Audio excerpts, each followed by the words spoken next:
Chapter 4, Step 4. Taking inventory without the shame. Don't worry if you don't have a solution. Just make sure you're not part of the problem. Step 4. Made a searching and fearless moral inventory of ourselves. In the language of cognitive behavioral training, Step 4 aligns seamlessly with the practice of self-monitoring.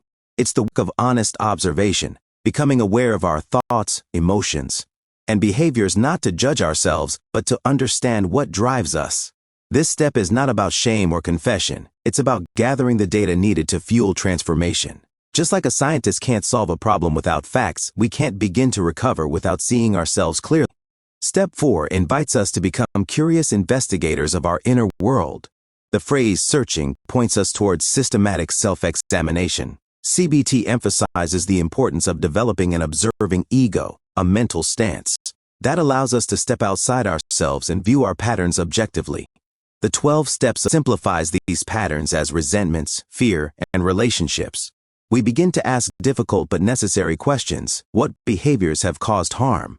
What emotional landmines trigger my drinking or acting out? What stories am I still telling myself and believing that aren't true? This is where the fearless part enters. Fearless doesn't mean being immune to discomfort.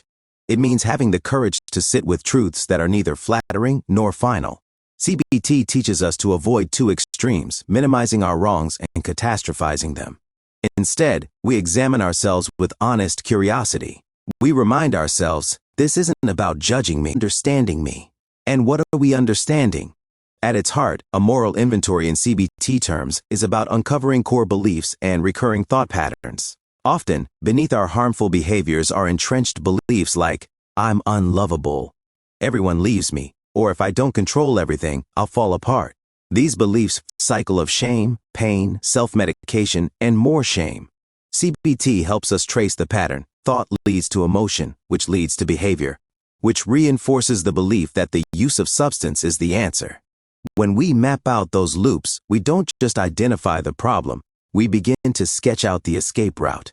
Logs and behavioral chain analysis bring this process to life. A thought log might capture a heated argument followed by the urge to drink. Then isolate the thought that drove it. They always disrespect me. That insight leads to reflection, rather than relapse. Behavioral chain analysis helps us map triggers, behaviors, sequences, so we can understand what leads to destructive choices and where we can intervene. We also look at early messages we internalized, often shaped by trauma or shame, and start to reevaluate their truth. To make this step manageable, CBT suggests structure. Divide your inventory into categories: relational triggers, dishonesty, fear. This organization turns what feels overwhelming into something navigable. Keep your language honest but neutral.